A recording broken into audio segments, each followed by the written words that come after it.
like to call to order the Middletown City Council meeting for August 4th, 2020. Could we please start with a moment of meditation followed by the Pledge of Allegiance?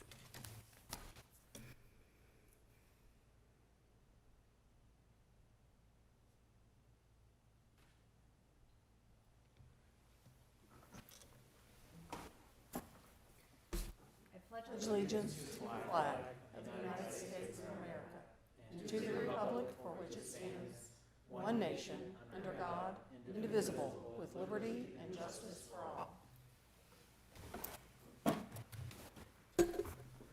Ms. Gank, could you please call the roll for us? Ms. Vittori. Here. Ms. Nenning. Here. Mr. Moon. Here. Mr. Mulligan. Here. Mayor Condon. Here. Okay, we'll start with our citizen comments this evening. I see 1, 2, 3, 4. The first individual is Andrew Wendt. Will you please come to the dais and state your name and address for the record?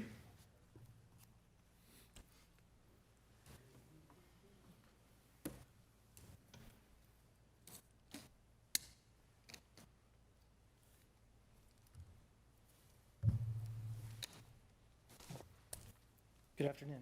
My name is Andrew Wendt. Is that microphone on? It is, but we need to just. It's a little short. On, sorry, you can't. It is, okay. Are they able to remove their masks for speaking? Is that an issue? If you want to, you can do that. Thank you. Yeah.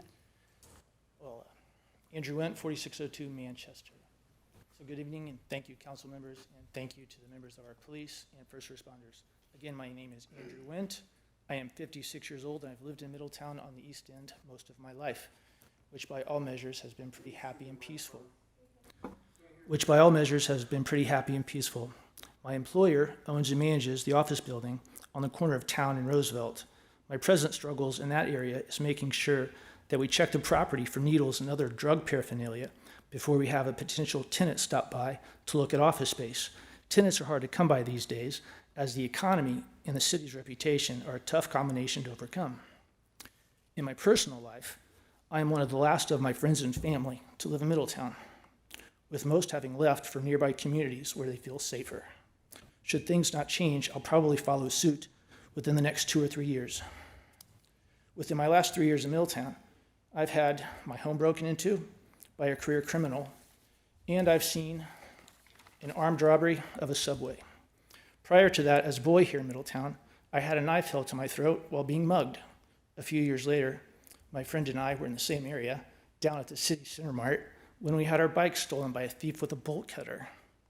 In 2016, my son, while at lunch in the Madison High School cafeteria, saw 2 8th graders sitting next to him be shot right before the gunman fled and was later apprehended. I'm well aware that's not the Middletown jurisdiction, but if that can happen in Madison, it can happen anywhere, and we need to be prepared for that, because that's not a day any of us want to live through. These stories mentioned above are not the experiences that will attract or keep either citizens or businesses. They are rather the realities of life in Middletown that drive them away.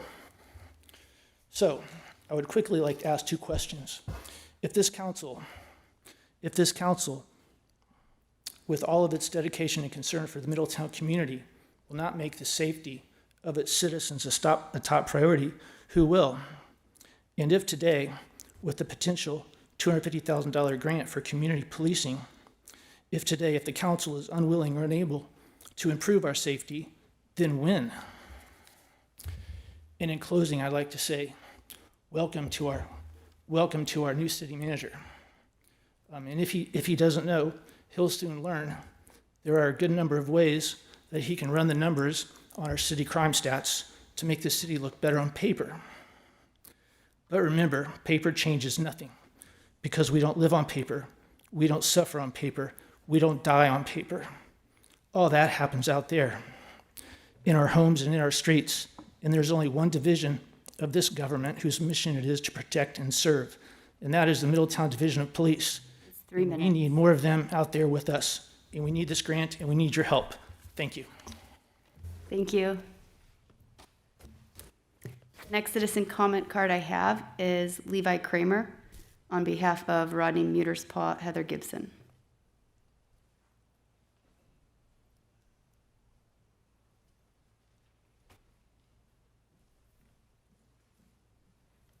Please state your name and address for the record. Levi Kramer, 24 Aberdeen Drive, Middletown, Ohio, 45042. I'm reading for two tonight. Mayor and Council, good evening. I hope this week finds you well. I wish I could attend tonight, however, work calls me elsewhere. I am writing in support of the COPS grant that will be voted on tonight. As a longtime resident and one who is experienced in the business, I understand the importance of police staffing, retention, and community building. Community building requires staffing, not just social media.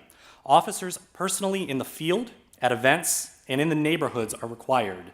Please don't look at this grant as a bill or invoice. Look at it as an investment. This grant has been successful at so many other agencies. In this volatile time in our country, the investment in our community is vital and necessary. The large number of retirements coming up in the police department is unparalleled. The difference in starting pay compared to top pay is a huge savings and could easily help defray the costs of the grant long term. If there was ever a good time to do it, this is it. You have an amazing police department led by a good and caring chief. They are really trying their best. Please give them the support necessary to achieve the community goals set forth that we all want them to reach. Thank you, stay safe, and thank you for your service. Former Police Chief Rodney Muterspaw. Good evening, members of council. First, let me officially welcome our new city manager to Middletown. We are happy that you have joined our community, and we wish you well in your new position.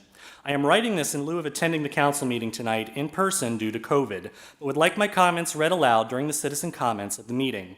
As one of the business owners and citizens who came and spoke to council last year due to our homelessness issue, I am writing this in support of an item that I believe you are discussing tonight.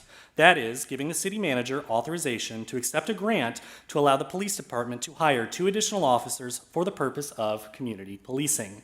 While we certainly have discussed this before, particularly last year during all of the discussions of homelessness and the problems we were having at the time, my opinion is that never before has there been a time where community policing is needed more than now. Not because we do not already have good community relations, but because we must keep that up and do more.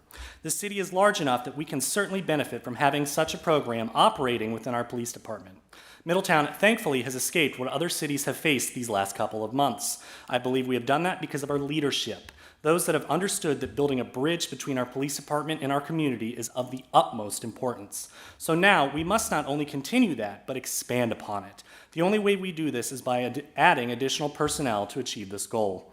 I believe our department can achieve even greater things in this community given the opportunity to grow this particular program. As a citizen and as a business owner, this is certainly one which I support and feel the time is now and the need has never been greater. Thank you for your time and consideration in this matter, and thank you all for your dedication to our community. Heather Gibson, owner, Triple Moon Coffee Company. Thank you. Thank you. The next I have is Scotty Robertson. Thank you. Can you please state your name and address for the record? And Scotty Robertson, 3475 Village Drive. And I, as the other 2 gentlemen, rise in support of the COPS grant, encouraging you all to vote yes. I think in the lives of public officials, there's a time when you get to stop talking and actually do something. And this is one of those opportunities where you can not just talk, but actually take some action that would make our city better. For example, I've heard you all talk about things like how do we tackle the homelessness problem? How do we continue to tackle the drug problem? How do we pursue good economic development? How do we make the quality of life for our citizens better? I've heard you make those promises to us, and so tonight I'm here to not only encourage you, but to watch and to see how serious you were. I trust that you'll vote yes, you'll do the right thing, but I'm also here promising you that when election time comes, should you choose not to vote yes and do the right thing, I'll be there at the town halls and at the debates and at the forums to stand once again and remind you that when you had the choice to take your words and turn them into action, you did not. So I just encourage you to do the right thing for yourselves, because you're all citizens, and your children and your grandchildren have to live here as well. So I trust that you'll do the right thing and approve this COPS grant. Thank you. And the last card I have is Joseph Cox.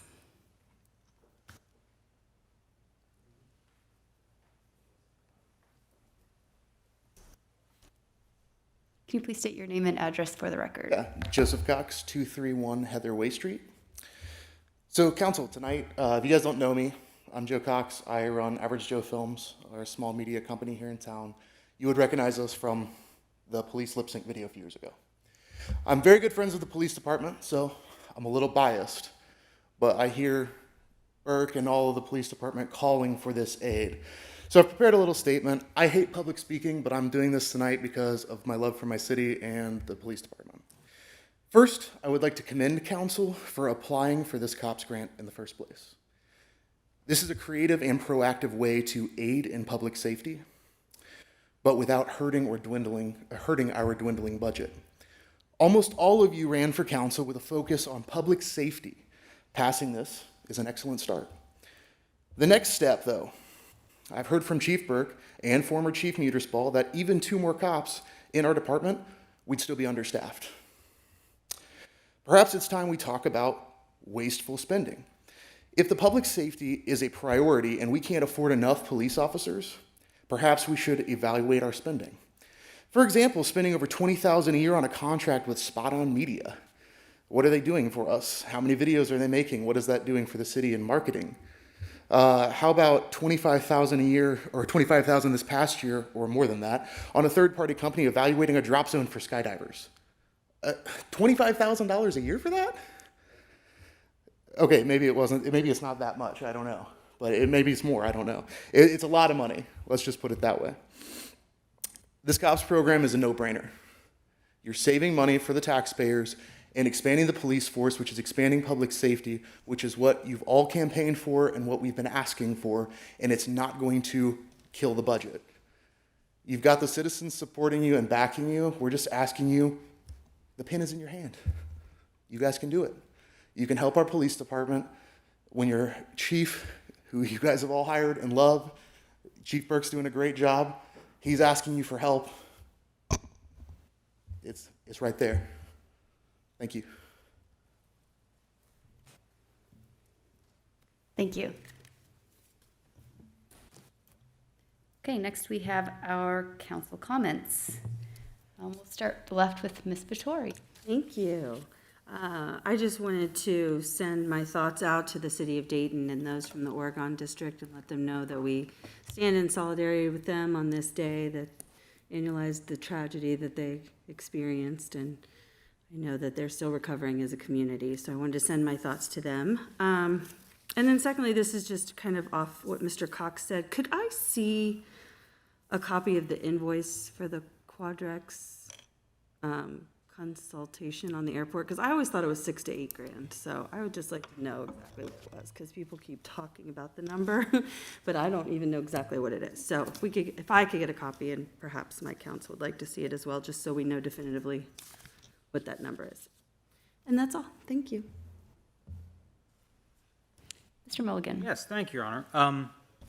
I appreciate the comments of the citizens that came tonight and talked in support of the COPS grant, and I think it is a bit unfortunate the way that this has been put forth as maybe an us versus them or a council versus police department, and it certainly has never been that in my mind and never will be. I mean, we're all one community, we're one city administration working together for the common good. So if we have policy differences or strategic differences, it has nothing to do with a lack of confidence in the people that are working for the city. So, and grants like this tend to be a little more complicated than just accepting the money. There are strings attached, particularly when you're dealing with federal grants and certain requirements. You know, it looks good for year 1, year 2, year 3, but in year 4, you're responsible for 100% of the increased staffing levels. And under this grant, it would not permit the city to reduce staffing levels, even if the budget restrictions required it. I mean, God forbid we're in that situation, but we need to be realistic because under the coronavirus pandemic, just in the first half of the year, we're down $2.5 to $3 million in income tax revenue. And I think I can say with confidence that money is not coming back this year. We're not going to be able to make that up in the second half of the year. So all of those things play into the decision, and it's certainly never just a black or white. You can expound all the platitudes you want about I support public safety, and I think that public safety should be a priority. Well, of course, all 5 people up here believe that. Everyone at the city staff believes that. But how do we finance that in a fiscally responsible manner? That's a difficult question that council and the department heads have to go through every year when we go through a budget. So I like for these decisions to be made when we are looking at the annual budget for 2021. And once we get outside of that, I think we're just not following the proper protocols. So we'll have more discussion on this particular topic, and we've been gathering some information, and staff has been very helpful in finding that. But I just want the residents to know, and particularly those that took time out of your evening to come and speak tonight, it's not always as simple as accepting a check for $250,000. There's a bit more to it. Thank you, Your Honor. I have a few comments I'd like to make. I guess I'll follow up to Joe's comment. I do feel that actually in this particular case, the grant is as simple as that, given what I've heard, as far as if we were not able to fulfill all of the benchmarks or requirements, that we would merely have to pay the money back that we had used to date. So I am very supportive of this, but we can get into that discussions later. My council comments for today are about the Wyland National Mayor's Challenge for Water Conservation, which is the month of August. And this program is designed to create awareness, promote resource resiliency, protect our watersheds and ecosystems, and save on costs for consumers. Also, it'll save on infrastructure and operating costs for cities. So we've signed up as Middletown to participate in this. It's a friendly competition between cities in the United States to see who can be the most water wise. So mayors nationwide are challenging their residents to conserve water and energy and other natural resources through an easy online pledge, and we'll put it up on our social media here soon. But the cities with the highest percentage of residents who take the challenge in their population category win, and then participants in the winning cities are eligible to earn different hundreds of prizes. So taking the pledge is easy. You can just go to mywaterpledge.com anytime from now through August 31st and make your pledge to protect Middletown's waterways and conserve water on behalf of Middletown. So there's lots of great research on that website, also to talk to children about it, which is pretty cool, especially now as we're kind of, I think, grasping at straws, some of the parents, as to what they do at home with their kids. So it's a cool resource for that. Again, it's mywaterpledge.com. That's all I have. Mr. Boone. Thank you very much, Your Honor. I'll be brief and reserve my comments and questions for the legislation. That's all I have. Thank you. Okay. Ms. Nenny. Thank you, and thank you to everyone who came down to share their thoughts on the COPS grant application, as well as to Heather Gibson and former Chief Muterspaw for their emailed comments. We have a department that is very fortunate to have the overwhelming support of the community. I encourage Chief Burke to pursue grants and realize the cost savings that can enhance his department. Additionally, I hope that current tensions and challenges in our society encourage higher numbers of qualified candidates to apply for our outstanding department. As I understand, in recent hiring efforts, the number of applicants is very low, to the point that we still have 1 vacant office and 2 more that have not been filled due to COVID. To that end, our young people need to know how important law enforcement is to the safety we enjoy on a daily basis. One of our local baristas from the Triple Moon Coffee Company, who is a strong supporter of our police, has an interest in becoming an officer and was recently harassed for wearing a thin blue line shirt at work. This is the kind of culture climate that we struggle against, and we have the responsibility to lift up young people who not only support our officers, but are willing to risk their lives for us as future officers. To this young lady and everyone like her, please keep pursuing your dreams. Thank you. Thank you. Next is our city manager report. Mr. Pelenick. Your Honor, Madam Mayor, members of City Council, good evening.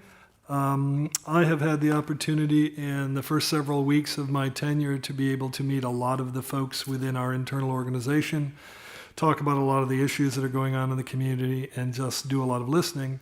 Since that time, in the next couple of weeks, I've really focused then more on community leaders, influencers, other jurisdictional representatives, people who are investing in our community. So I'm going to continue doing that, trying to listen as much as I possibly can. And if you all have any ideas or thoughts on other folks that I can touch base with, please don't hesitate to let me know, because it's really an enlightening experience and I'm enjoying it. It's a lot of fun, actually. I also wanted to mention that there's been some questions about opening the park's bathrooms back up. And we feel like we hope to have those back up by Friday of this week. Because we have the CARES Act funding, and that can be utilized for activities that are specific to the pandemic, the additional sanitizing and cleaning that are required under these circumstances can be contracted out, and that can be covered exclusively by the CARES Act funding.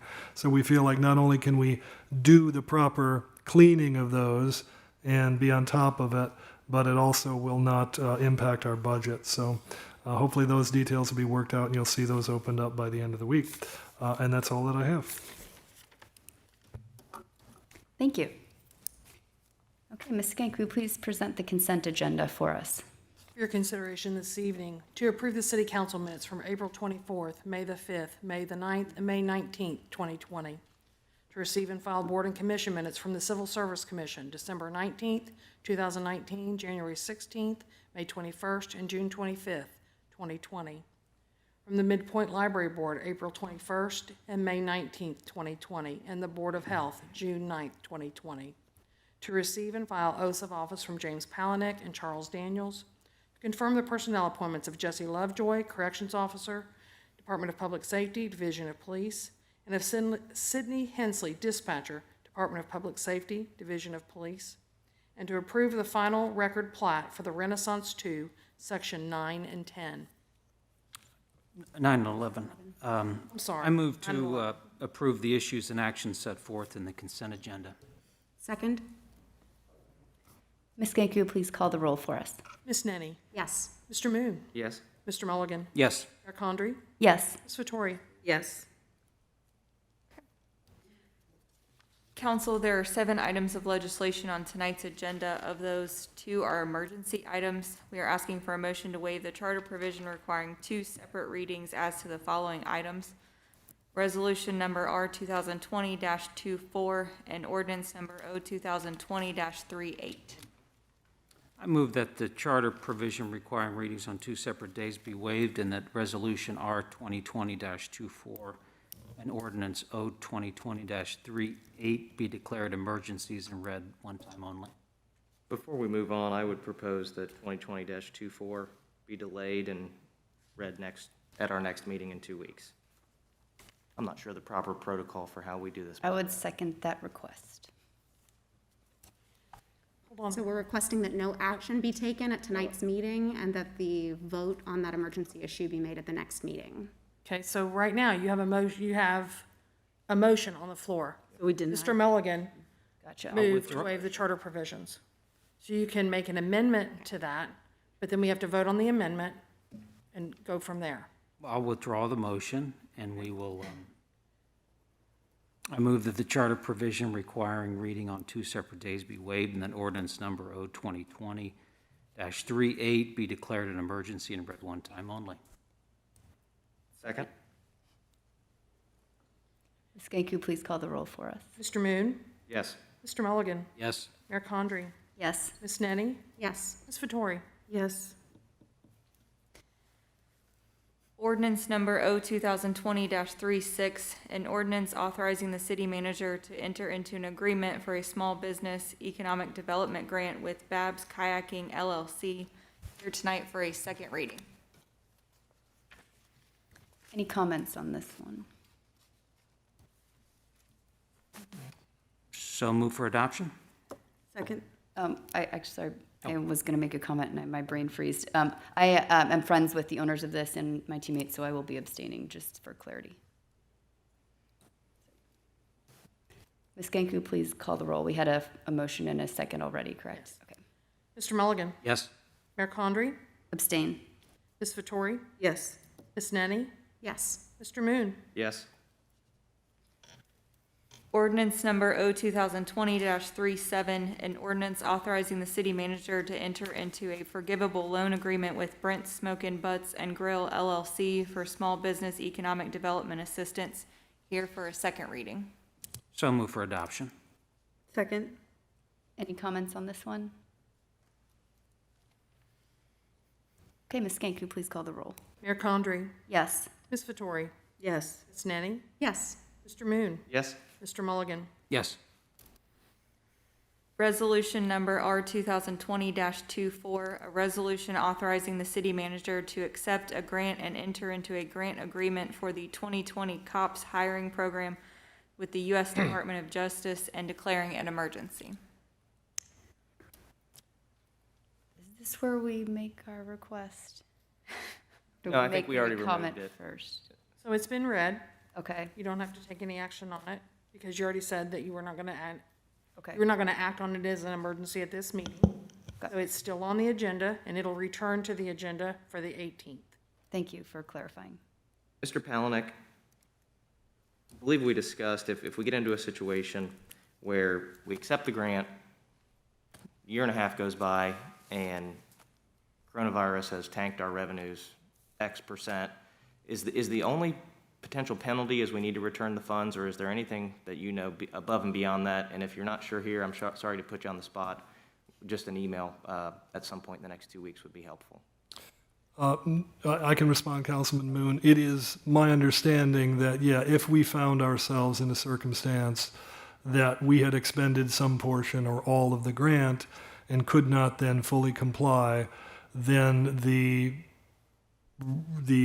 thing that could occur from the US DOJ would be to require us to repay that portion of the grant that we used, which would be in non-compliance with the overall.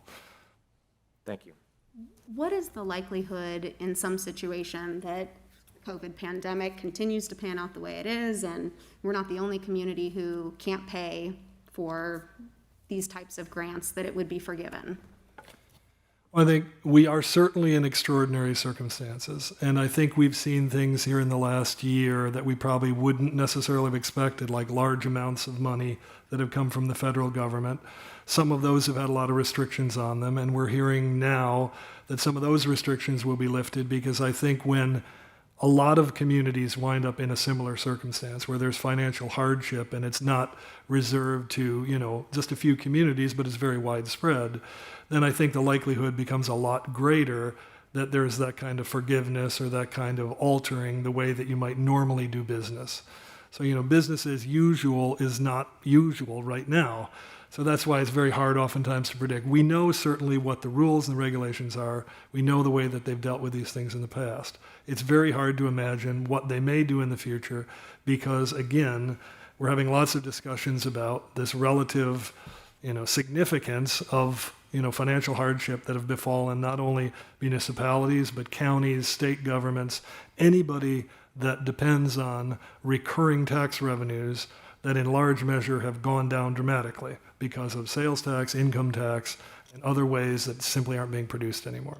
So that is going to continue to be a real problem and a real issue. So we will watch very closely, and we'll continue to advocate, too, that federal government and state government do whatever they can to recognize the hardship of local governments and to wherever they can give us greater flexibility. So that's But all. there's really no guarantee that that money would Absolutely. somehow go away. Yeah, no If we, guarantee. couldn't keep the numbers. That's correct. And I know we talked about this briefly today, but to the extent, we are given the $250,000 to be spent now so that we benefit from these extra police that down the road we have to pay for. So we've gotten the $250,000 worth of service, and down the road, if things go well and we can keep those people, then we pay nothing. So we were given a benefit for that amount of years by the federal government. If, unfortunately, we cannot be at a place to keep them, then we have to pay back the $250,000. And so I know we talked about this, and I had posited to you, could we set aside $80,000 a year for 3 years? Because that feels less painful, so that we would have this pot of money in case that we couldn't afford them. And essentially, it's almost like we are just agreeing to keep that money that we would have paid anyway to have this extra service. And I know you responded that you thought it was just better to use the general fund, of which we have that 15% available. Could you just expound on that as really what the repayment would look like if we get there at the end of Yes. 4 years? In response, Councilor Vittori, that is correct. In effect, yeah, the worst case scenario, as we've discussed, it's sort of like an interest-free loan. Ultimately, you may have to pay it back. And so if you were contemplating in advance putting money aside that you may have to pay that back, my response was, that's why, you maintain this policy that says we always have to have at least 15% of our general fund reserves held for those kinds of rainy day emergencies, et cetera, because that would look like one of those rainy day emergencies. If this was a really large amount of money, it would probably make a lot of sense to say we probably should actually set up a fund and maybe, put money aside, but it's a relatively small amount in relation to our overall budget. So the fact is, that is what the general fund reserves would be there for that kind of a circumstance, if that were to ever happen. Thank you. I feel like this grant is putting our money where our mouth is. I feel like we've talked so much about homelessness is an issue in our city. Obviously, we have a lot of drug issues, a lot of mental health issues. We want to drive economic development. We want people to come live here. We want more tourism. To me, a COP program is the answer to that. And I know some council members are saying, yes, but we can have that program even without the grant. If we're serious about having the program, then let's take some free money from the government. It's made for it. And something, that proclamation we made for the Unity March, to me, this is putting action to that. It says this is something that spans all bridges in Middletown, all of the fences.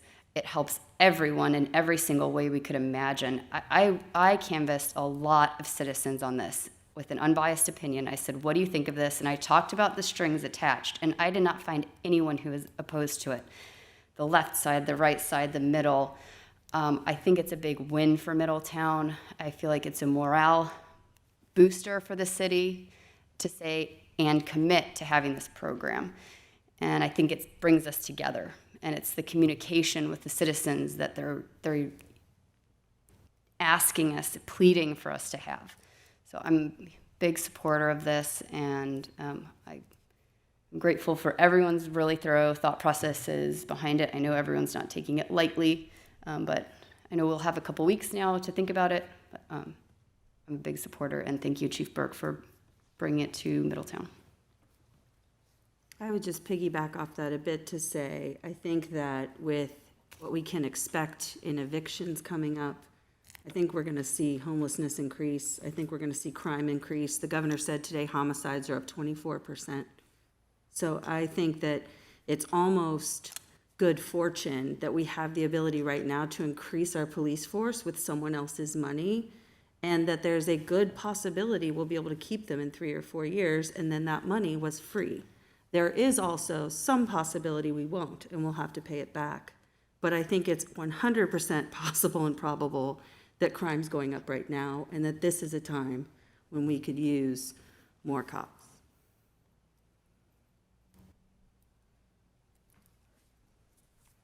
Any other comments?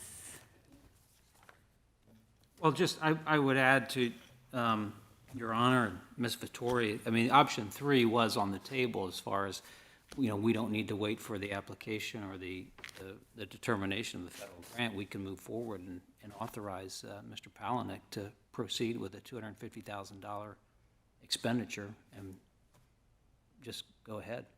I mean, I'm willing to make that motion and make the new hires and authorize him to work with Chief Burke to make that happen now. And I tend to agree. I mean, I think that the $250,000 from the federal government comes with a lot of strings attached. And those are part of my biggest problem with the application for this and the history of the COPS grants and just trying to find out more about how that program works and how it doesn't work and try to figure out if that is the right answer for us in this time. And I think that that's what I grapple with in terms of making this decision. But why wouldn't we just put that money aside then and hold on, because we might not need to use it? I mean, that's kind of what my point was with the 80 grand a year. If we have 250 right now, put it in account and hold it. And then if we don't need it, we didn't spend the money. We used the federal money. If we do need it, it's there. I mean, why spend it today? If anything, it'll grow and get interest at 1.5% for the next 3 years. I don't know. It just, I understand the risk, but at the same time, I think if we can mitigate the risk and we can say we have the money now, then we could create that kind of a backstop. I tend to agree, and the grant restrictions weighed heavily on me, and it caused me to pause several times, but I came here tonight prepared to support this grant request. I think we need officers. We need them sooner rather than later, and I'd rather start with the federal money, and if we have to make a change before the grant is over, we have the money to do that, but I'd rather use the federal money first than use our money second.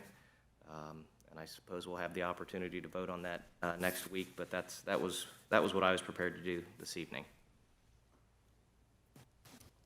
I mean, does that make either of you feel any better, putting the 250 aside now in the same way you'd want to spend it now, knowing that if we needed it would be there? I mean, I guess for me, it was sort of about learning about when we did or didn't. I mean, COPS grants have been around since the mid-90s, and we as a city have, to my knowledge, applied for them once. We received a COPS grant in 2011. So even at COPS grants' highest funding in the mid-90s, we were not receiving any of those federal funds, and that was when we had the highest number of police officers in Middletown. Now, it's also my understanding that in 2011, we received over $1 million in COPS grant funding for 4 new officers. And at that time, that raised our strength to 78. Now, over 10 years, we reduced our number of officers by 10, almost lost about an officer a year. And we received $1 million to help cover and subsidize that hiring of those new 4 officers. And it's my understanding also that keeping those officers required attrition in order to even maintain their salaries. So learning those things about the history of Middletown's experience with COPS grants does not give me confidence in a COPS grant now that has a federal requirement that I don't believe it had then, that the money be paid back if you are unable to maintain those levels. And now I'm not saying that we shouldn't have 2 new officers. We should have more officers on our force if we can afford to add more officers and support the community-oriented policing. I think that that's important. So don't get me wrong. I have a really hard time voting for something that doesn't even have a good track record in our own city. So was that a yes or a no to Amy's question?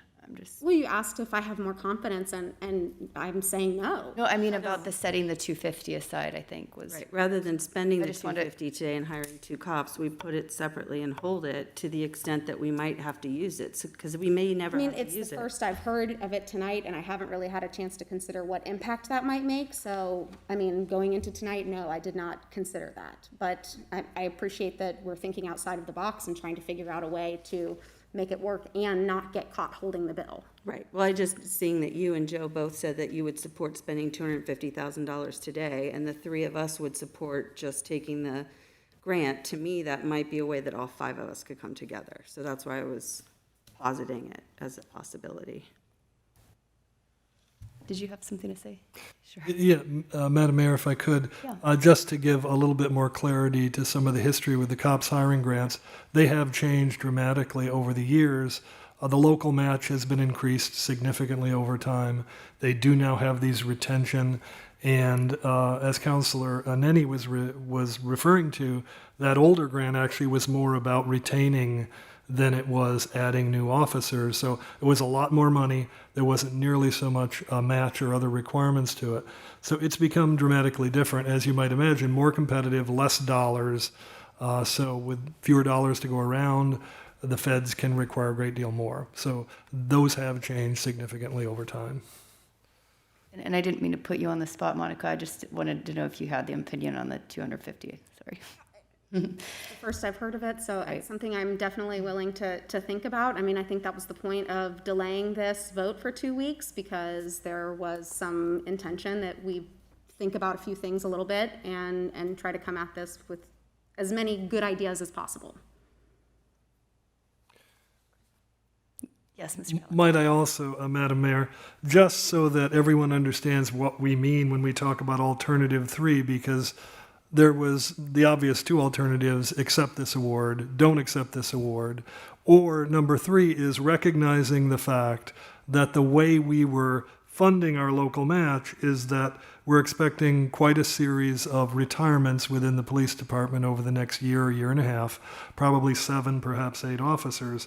And the level of savings that result from that, because the newer, younger, less tenured officers don't cost nearly as much as the older, longer tenured officers, would in effect fully cover this local match and then some. So the idea was, there's no question that we recognize we need more staffing.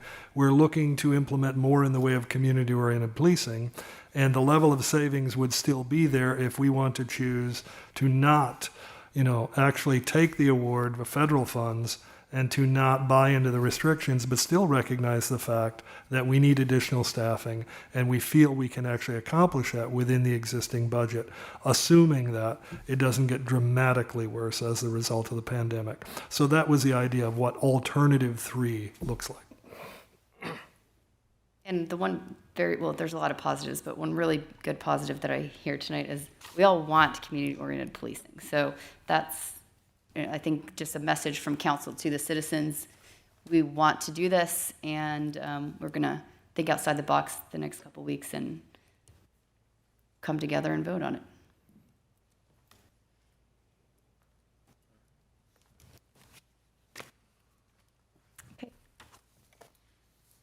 Ordinance number O2020-38, an ordinance establishing a procedure for and authorizing a second amendment to a contract with Howe Contractors, Inc. for replacement of the North Middletown Interceptor sewer and declaring an emergency. So move for adoption. Second? Ms. Ganku, please call the roll. Ms. Nenny, Yes. Mr. Moon, Yes? Mr. Mulligan, Yes. Mayor Condrey, Yes. Ms. Vettori, Yes.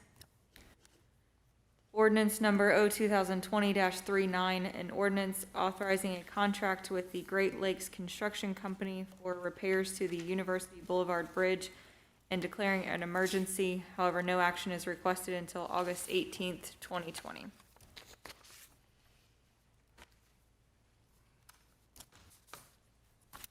Oh, any comments on this one? Sorry. Is there any addition to the staff report, Mr. Palahniuk? No, we would be willing to answer all questions. This is basically the award of a competitive bid for the replacement of the bridge deck, as well as any associated repairs on the bridge over the Norfolk Southern Railroad. Low bidder was $2,873,483. Great Lakes Construction. I was grateful to see how much lower than the others they were, so it was like a good choice. Yeah, so seemed to be pretty competitive bidding. I think there were 7 total bids. Ordinance number O2020-40, an ordinance authorizing a contract with Norfolk Southern Railway Company related to the repairs to the University Boulevard Bridge and declaring an emergency. However, no action is requested until August 18th, 2020. Any comments on this? Madam Mayor, in this case, unfortunately, anyone who's ever worked with railroads over the years, they have a great deal of power legislatively, so that usually if a city or other jurisdictions are doing any work anywhere in around anything to do with a railroad, then all costs associated with protecting that railroad and allowing it to continue operations always fall on those who are doing the work. So hence this requirement for the contract. it winds up costing, in effect, the city who's doing the work to pay for all costs related to anything that would be protecting or allowing for the continuing operation of Norfolk and Southern while that bridge deck repair is going on. And in this case, a not to exceed $207,336. I had just a question about emergency, declarations of emergencies in general on legislation. I know we obviously try to minimize that, and I noticed the date on this one was April 13th. Was this needing to be voted on at the same time as the Great Lakes construction, or is it possible that we could have gotten this a little bit earlier so it's not an emergency? I'm not sure if Scott is here to answer that question. He's not here? Okay. I'm going to take a guess that they probably wanted it to come at the same time because it's so related to that other project. It might have looked a little odd or awkward if you were bringing this and you didn't realize yet what the repairs were, if we didn't know that we were awarding that bid. That's probably why it was attached. Okay, I mean, I figured that, but I also just want to emphasize if we can at all, we would prefer not to do emergencies. But thank you, I appreciate it. The last item is ordinance number 2020-41, an ordinance amending section 209.06, authority of the city manager purchases of the codified ordinances, here tonight for a first reading. Comments? Madam Mayor, in this case, we're simply amending our purchasing ordinance to allow a new paragraph F, which is cooperative purchasing programs, so that we recognize that there are these sorts of cooperative purchasing programs out there, specifically the National Cooperative Purchasing Alliance, the National Association of State Professional Officials, Value Point, and Sourcewell, that allows us oftentimes to, in effect, piggyback on the purchasing of others and take advantage of economies of scale in purchasing so that we can be more competitive. And by putting that into the ordinance, it gives then the city manager the opportunity to utilize those cooperative purchasing programs, and then up to $25,000 if funds are appropriated. If it is over $25,000, then it has to be with competitive bids, selecting one of those as a result, if the funds are appropriated. And then in addition, that council would have to approve each of those purchases either on a consent or with a separate motion. So again, primarily recognizing that these national purchasing programs or statewide programs give us benefit by adding us to lots of other people so that the pricing can be more competitive.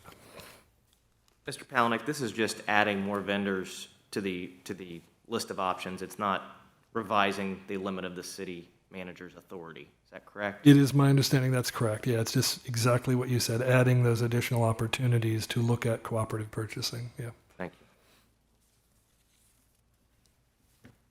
Any other comments?